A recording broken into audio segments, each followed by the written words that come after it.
Hello guys, नमस्कार। म Saroj Praja. Welcome back to my YouTube channel. हजुरहरूलाई चाहिँ मेरो भिडियोमा चाहिँ स्वागत छ।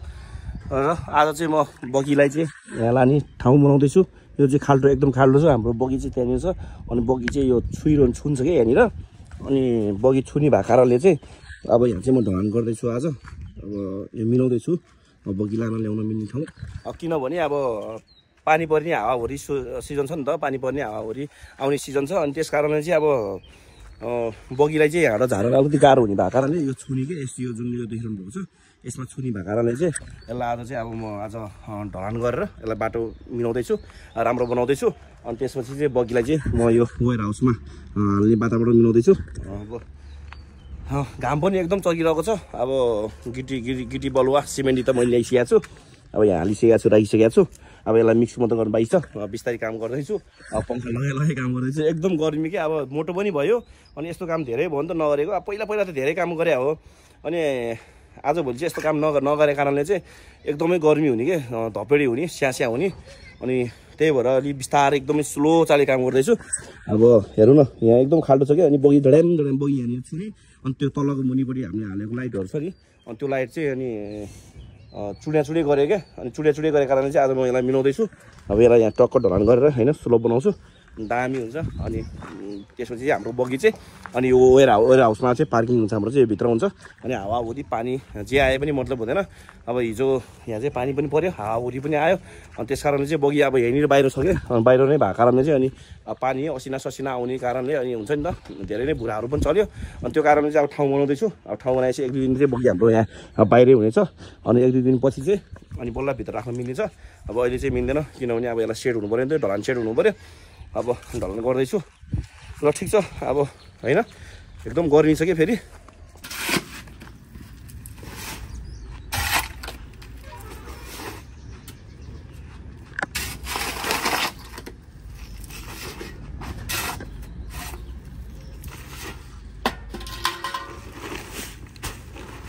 मोरु स्याहार्यो त यार।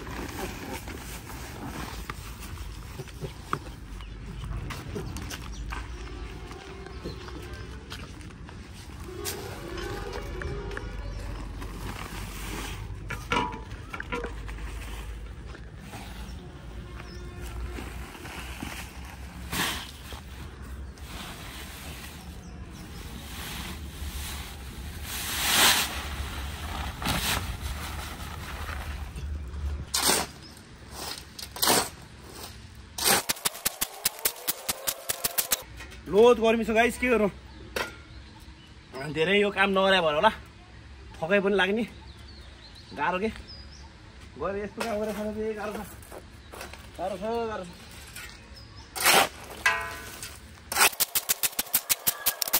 बोल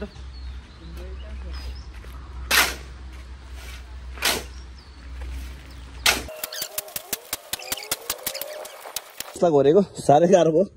ल पानी हाल्दैछौँ। अब पानी हालेर मिक्स गर्ने। घाम छ, गाह्रो भइरहेछ है। के गर्नु, बगी पनि अब बगी लाग्नै पऱ्यो। अब बगी यहाँ बाटोमा राखिरहनु कुरो भएन सधैँभरि। अब पानी पनि हावाहुरी चल्ने सिजनमा चाहिँ एकदम गाह्रो हुन्छ। अब बगी यहाँ बाहिर राख्दाखेरि कसैले आएर सिसा फुलाइदिने, कसैले होइन आएर भुराहरू यहाँनिर माथि यसमा चढिदिने गर्छ। त्यो भएर अलिकति समस्या भएको कारणले चाहिँ आएर बेनाले अब गिटी हाल्नु भएको छ। फाइन लगाएर यो पानी चाहिँ पानी लिक भयो होइन त, हाल्नु त आउनु त, मिलाउनु त। यो घोलो त एकछिन म त नि कहाँ एकदमै के अरे बलुवा नि बोक्ने, गिटी नि बोक्ने गर्दा लोड पर्सी यहाँनिर पुरै स्यास्या भएर फ्याफै भइसक्यो। यति डाङडुङ भ्याएर नजानु पऱ्यो, खोलातिर नजानु पऱ्यो। के अन्त पसिना आइरहेको छ, गर्मी छ। घाम पनि यस्तो बिगा आज झन् टाउकोमै आइपुगेको छ घाम पनि।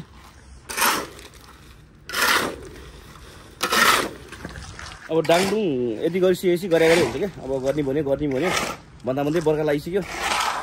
त्यस कारणले चाहिँ आज बल्ल साइज जुरेको छ। कोही यहाँनिर झार छ, यो झारलाई पनि यसरी कुन पनि हुन्छ, यसरी ट्याङ ल।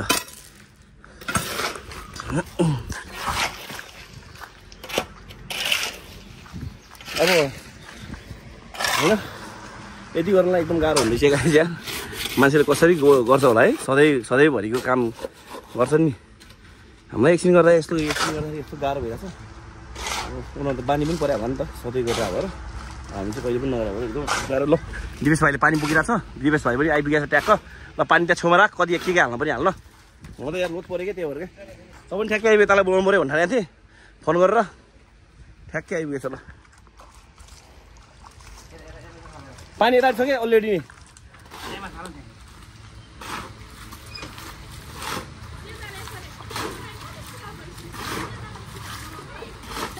पानी राख्नु गई ओइ बसेर चला।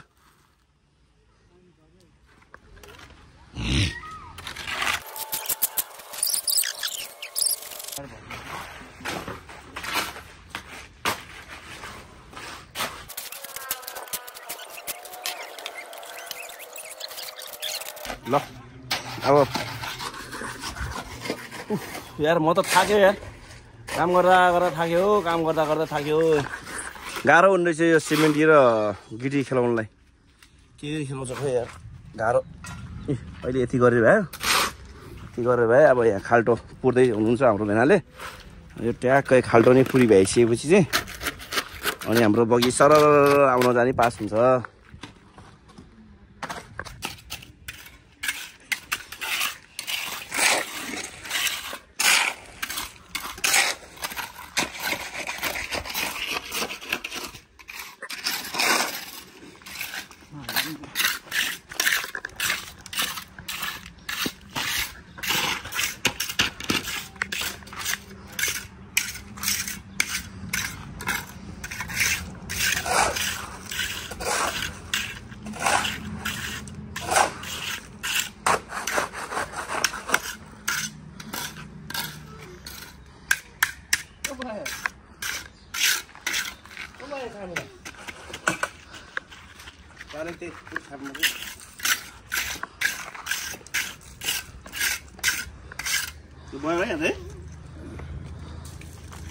क्या पर्दैन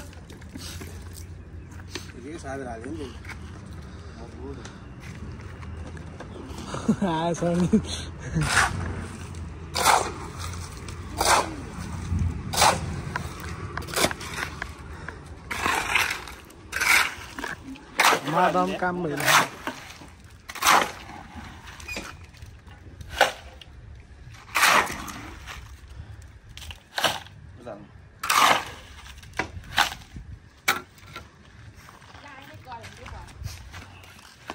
अहिले कहाँ होला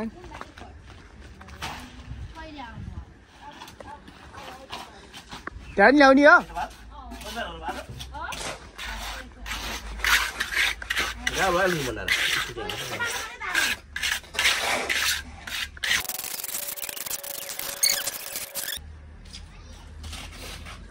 हामीले चाहिँ ढलान पनि गरेर भइसकेका छौँ, देखिसक्नुभएको छ हजुरहरूले। हामीले चाहिँ यसमा चाहिँ बगीहरू स्कुटीहरू एकदम छुन्थ्यो, यहाँ खाल्टो थियो, हामीले यसमा पनि ढलान गरेर भ्यायौँ अनि यसमा पनि ढलान गरेर भ्यायौँ।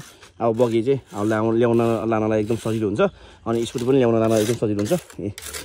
हजुरले चाहिँ अब यहाँ कोतार्दै हुनुहुन्छ, बाटो सफा गर्दै हुनुहुन्छ। अब ल ठिक छ, अब आज चाहिँ लगभग 2 घन्टा जति लाग्यो हामीलाई चाहिँ यति काम गर्नलाई, 2 देखि 2.5 घन्टा लाग्यो लगभग भनौँ न। एकदम धपेडी पनि भयो, एकदम गर्मी पनि भयो। अब काम भ्यायो, अब सामान थन्गाएर चाहिँ हामी चाहिँ अब नुहाउन जाने हो, रापती खोलातिर नुहाउन जान्छौँ। ल केही छैन, अब आज घाम पनि एकदम चलिरहेको छ, देखिसक्नु भएको छ हजुरले, घाम एकदम चलिरहेको छ। अब पानी आउला जस्तो त छैन आज, खोइ हिजो चाहिँ हावापानी आएको थियो अनि त्यस कारण चाहिँ बगी पनि एकदमै बाहिर थियो नि त। बगी बाहिर हुँदा चाहिँ अब भिज्ने ओर्ने असिना पर्दाखेरि एकदमै डिस्टर्ब हुने भयो बगीलाई।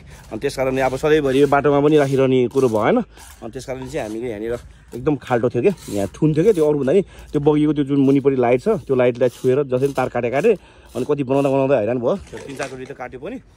अब केही छैन, अब हामी चाहिँ खोलातिर नुहाउन जान्छौँ। अब लाइन पनि गयो, लाइन फाइन ल्याएको थियो, सुविधा गरेको थियो हामीले चाहिँ एकदम गर्ने भएर। अब फाइन ल्याउनु मात्र भयो, फाइन पनि चलाउनु पाएन त्यति, लाइन गइहाल्यो। अब केही छैन, अब सामान थन्काएर अब नुहाउन जाने हो होइन, खोलातिर नुहाउन जान्छौँ। हाम्रो चाहिँ राप्ती खोला नजिकै पर्छ। अब घाम पनि मस्तो छ, अब होइन वर्कसप पनि सफा गर्नु पर्ने वर्कसप पनि सफा गर्नु भएकै छैन घरि कता घरि बेमा घरि केमा गरेर एकदम टाइमै दिनु सकेको छैन क्या त्यस कारणले चाहिँ हेर्नु न बगी के अरे हाम्रो यो वर्कसप पनि एकदमै फोहोर छ क्या अब वर्कसप पनि मिलाउनु पर्ने हुन्छ एक दिन पुरै टाइम लाग्छ वर्कसप मिलाउनुलाई 3-4 घन्टै लाग्छ अब वर्कसप अब हेरौँ 1-2 दिनपछि हामी मिलाउँछौँ अनि वर्कसप मिलाएर अनि हाम्रो बगी भित्र राख्ने ल्याउने सजिलो हुन्छ किनभने त्यो हाम्रो ढलान पनि 1-2 दिनमा सेट हुन्छ अनि हाम्रो वर्कसप पनि सफा गर्दाखेरि ठिक्क हुन्छ नि त अनि त्यसपछि चाहिँ अनि बगी भित्र लानु गर्न सजिलो हुन्छ केही छैन अब 1 दिनपछि वर्कसप सफा गर्ने हो एकदम शीतल पारेर घाममा त गर्न सक्दैन किनभने एकदम गुम्सेको छ हावा पास हुने ठाउँ छैन हाम्रो वर्कसपमा चाहिँ वेयर हाउसमा चाहिँ अनि एकदमै धपेडी एकदमै गर्मी हुन्छ क्या अनि त्यस कारणले चाहिँ अहिले हामी सफा गर्दैनौँ अब सफा चाहिँ 1-2 दिनपछि गर्छौँ र ठिक छ ढलान पनि गरेर भ्यायो यदि अब होइन नयाँ हुनुहुन्छ भने चाहिँ सब्सक्राइब गरेर जोडिनु होला बेल साइडमा भएको बेल आइकनलाई पनि क्लिक गर्न नबिर्सिनु होला भिडियो नयाँ नयाँ अझ आउनेवाला छ हाम्रो बगी चाहिँ टुर गएको अझ लङ भिडियोहरू आउने बाँकी छ अब हामीले सिचुएसन वातावरण मिलाउँदैछौँ हामीले चाहिँ भ्लगिङ ल्याउनेको त्यस कारण चाहिँ हामीसँग अहिले हामीसँग क्यामेरा छैन नि त गोप्रो अनि क्यामेरा नभएको कारणले चाहिँ अहिले हामीले भिडियो त्यति साह्रो बनाएको छैनौँ अब गोप्रो आएपछि चाहिँ एकदमै कन्टिन्यू गर्छौँ हामी भिडियो दामी दामी बनाउँछौँ र ठिक छ यति भन्दै बिदा हुन चाहन्छु हस् त धन्यवाद।